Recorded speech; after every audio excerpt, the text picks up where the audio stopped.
Pada Oktober 1950, menyusul pendaratan pasukan Amerika Serikat di pelabuhan Incheon oleh Korps ke-10 Amerika Serikat.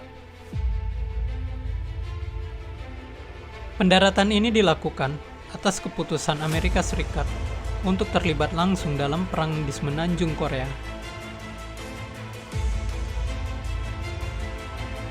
Atas perintah Harry S. Truman, yang kala itu menjadi pemimpin Amerika Serikat. Korea is a small country, thousands of miles away. But what is happening there is important to every American. On Sunday, June 25th, Communist forces attacked the Republic of Korea. Free nations must be on their guard, more than ever before, against this kind of sneak attack. We are united in detesting communist slavery. We know that the cost of freedom is high, but we are determined to preserve our freedom no matter what the cost. Tujuan Amerika melibatkan diri untuk menyatukan kembali semenanjung Korea. Amerika yang pada saat itu bergabung dalam pasukan PBB memasuki perang untuk membantu pasukan Korea Selatan melawan pasukan Korea Utara.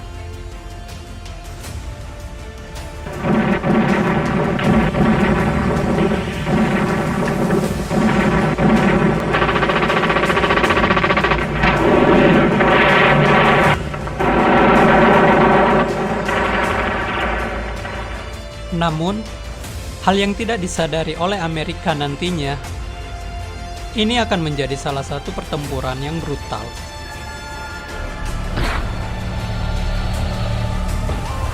It was like a flood. The first couple of waves had weapons. The ones behind them didn't have weapons, and they were picking up weapons as they were coming.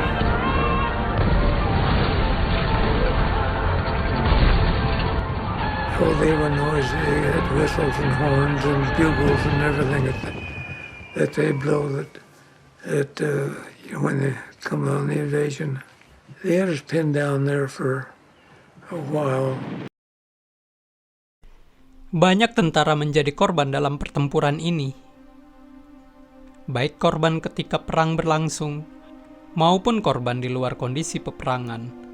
We're crawling along in those ditches mainly, and over our own people. That's how I was able to find some ammunition for my rifle.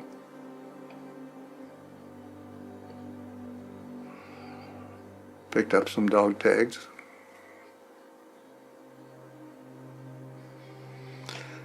Just kept going. Bukan hanya kondisi ketika perang, tetapi juga cuaca ekstrim di saat pertempuran yang menjadi salah satu hal buruk yang tidak bisa mereka lupakan sepanjang sejarah. The hardest thing I ever did in my life was pick up the frozen bodies of the Marines that had been killed, and their arms and legs were bent in the position at which they'd been killed. Salah satu korban non-perang yang tercatat dalam sejarah, yaitu ditemukannya ribuan tentara PLA yang membeku dengan berbagai posisi. Dan tentara ini dijuluki dengan nama The Frozen Army.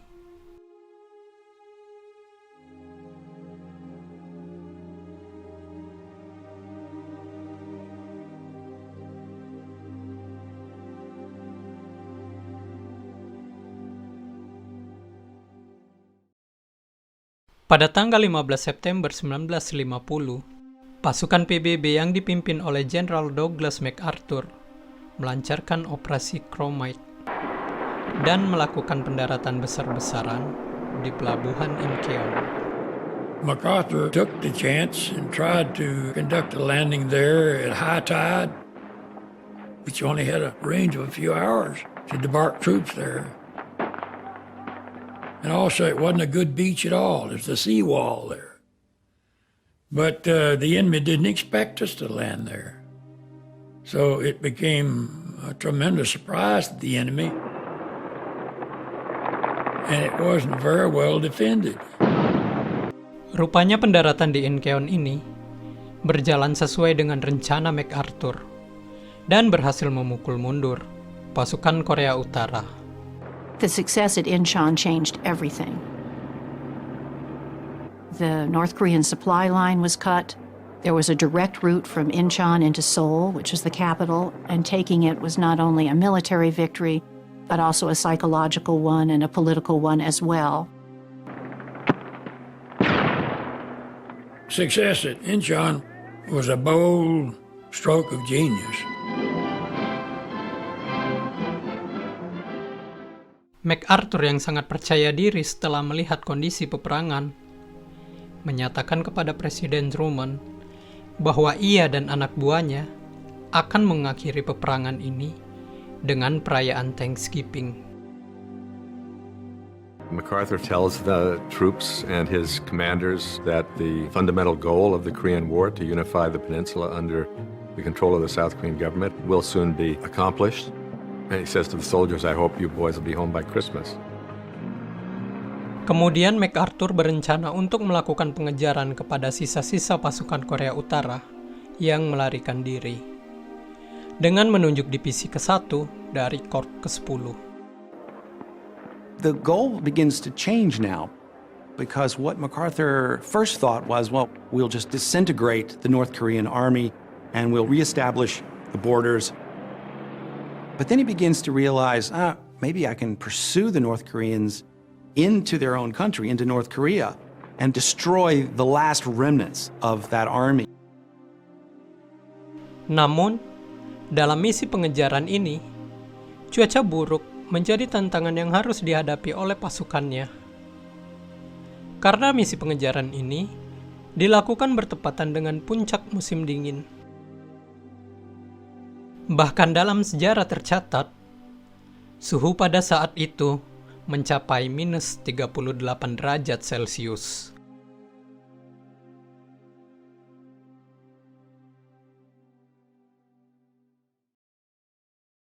Pada minggu terakhir di bulan November, 2 regu pasukan diinstruksikan oleh MacArthur untuk menyerang dari kedua sisi, yaitu regu yang bergerak dari kota Pyongyang dan dari kota Hangnam. Kedua regu ini melakukan misi pengejaran hingga ke perbatasan Cina, yaitu di sepanjang Sungai Yalu. Kedua regu ini harus bergerak secara hati-hati, karena harus melewati kondisi medan pegunungan yang dikelilingi oleh tebing yang curam.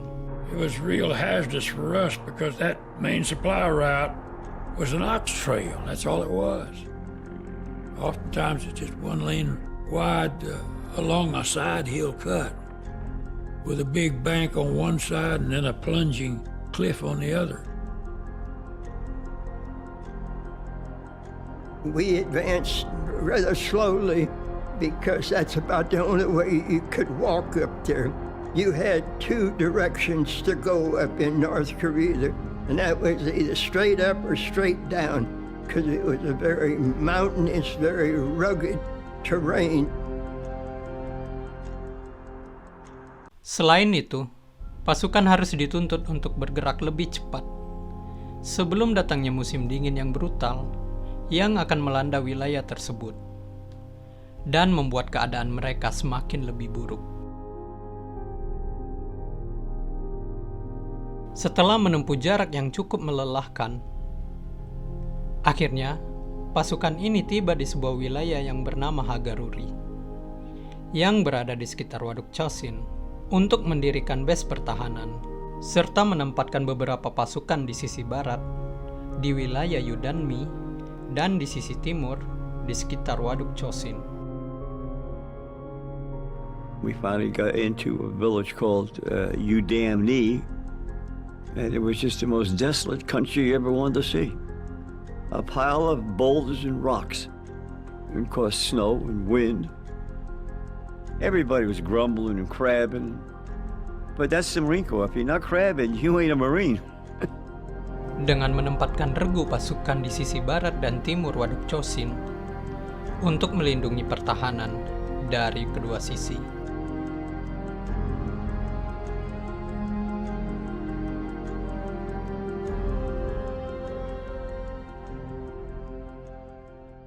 November 1950.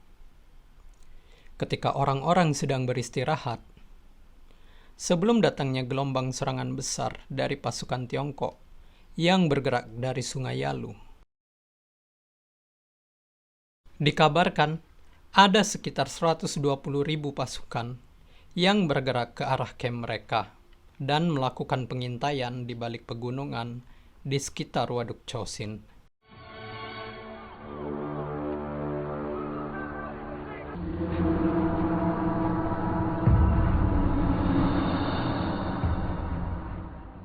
Tentu ini bukan jumlah yang sebanding bagi pasukan PBB yang hanya berjumlah sekitar 30.000 pasukan.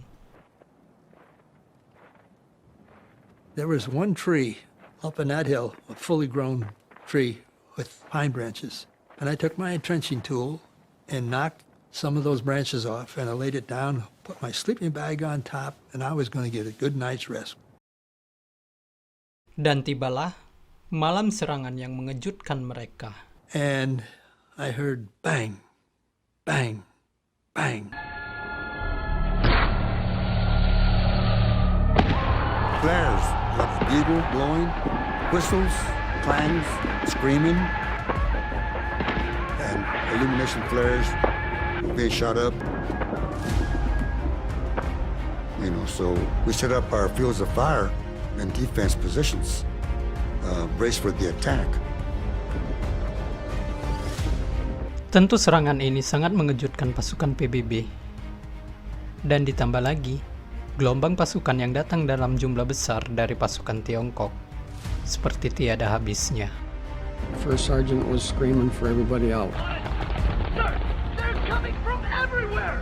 Lock enemy at full position. Get out of our tents and get on the ground and get your rifles out. They're coming.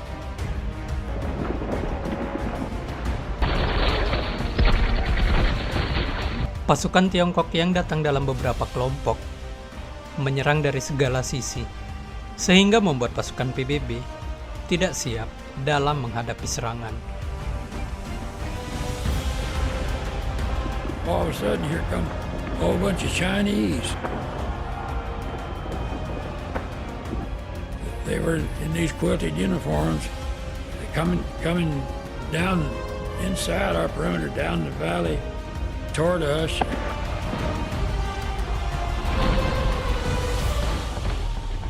The Chinese were just coming and coming and coming, and we were scared. Serangan demi serangan dari tentara Tiongkok yang menyerbu pasukan PBB membuat para tentara khawatir apakah base mereka di Hagaruri ini bisa bertahan. Hear a mortar shell coming, and then boom! We used everything. We had our M1s, carbines, if you could get it to work. We had a machine gun, and it was just one solid field of fire as they come down.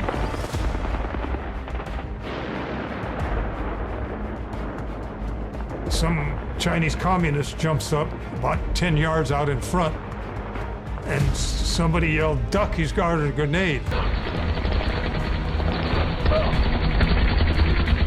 I shot the one nearest me, and he just staggered.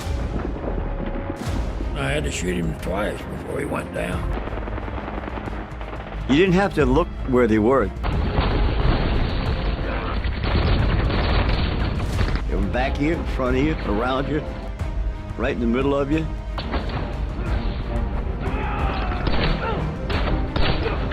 You'd be shooting, you'd be stabbing, you're using your rifle as a club. Sometimes it'd be 6-8 feet away from you before you even knew it.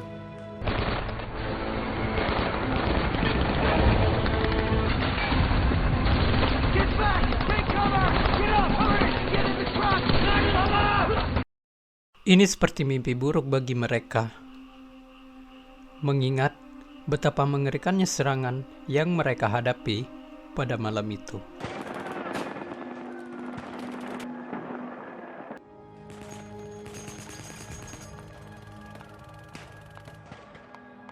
When things got hot and heavy, my good friend Sergeant Bob Devens got a burp gun right through the back of his head. We tried to keep him alive, but we had nothing to work with. I took my T-shirt out of my backpack. I had an extra one, and I tried to stop the blood with that, but he bled to death.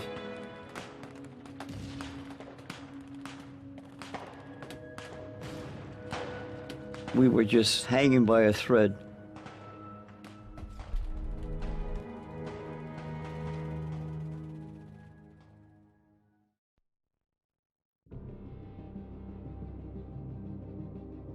Setelah malam penyerangan yang cukup brutal, masalah lain harus dihadapi oleh pasukan PBB. Udara dingin dan suhu ekstrim menjadi bencana besar yang harus mereka hadapi. It goes from bad to worse. They go through everything they've been through, and then to now be facing a blizzard with this unbelievable cold. When you're so damn cold, you really have trouble breathing, even. It is that cold. It was cold. Man, it was cold.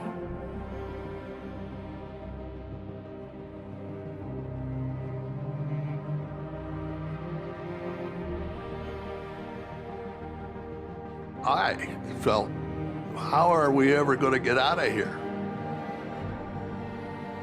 There was a feeling, I had that, well, this could be it. I'll never get back to see my dear wife. And you just felt that, just a deep sense of helplessness and hopelessness. Beberapa tentara ditemukan membeku karena tubuh mereka tak sanggup menahan cuaca dingin ini.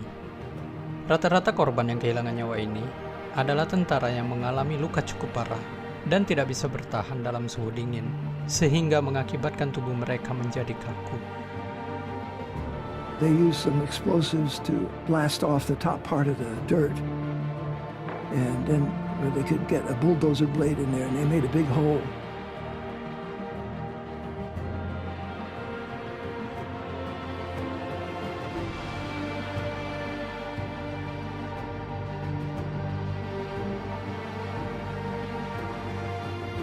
They buried 117 right behind my howitzer. That it was pretty devastating, pretty gruesome sight to look at.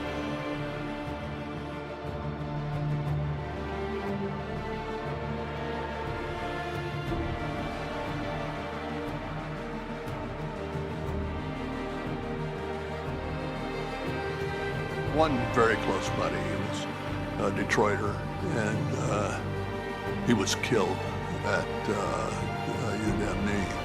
And I had the feeling that, he and some others that I knew were being dropped into that hole.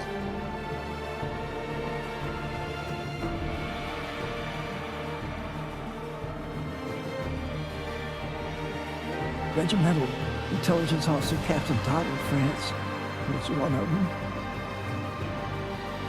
His assistant, Lieutenant McGinnis, was one of them. And our driver, I think his name was Lumber, he was one who, we all put him in this hole and then just covered it up. That's all the best we could do at that point.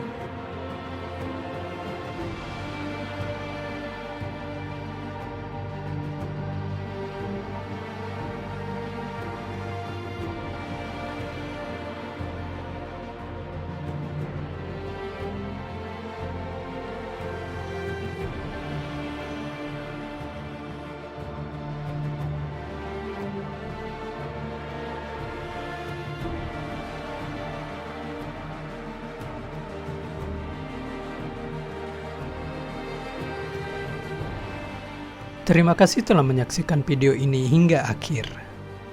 Saya harap apa yang saya sampaikan ini bisa bermanfaat. Bantu channel ini dengan mengklik tombol like dan subscribe. Karena like dan subscribe dari kalian sangat membantu untuk perkembangan channel ini nantinya. Jika kalian ingin mengetahui sumber saya dalam menyusun naskah terkait pembahasan di video, kalian bisa mengeceknya di kolom deskripsi. Jika kalian merasa ada yang kurang dalam penyampaian informasi dalam video, kalian bisa menuliskannya di kolom komentar, dan mari kita berdiskusi sama-sama.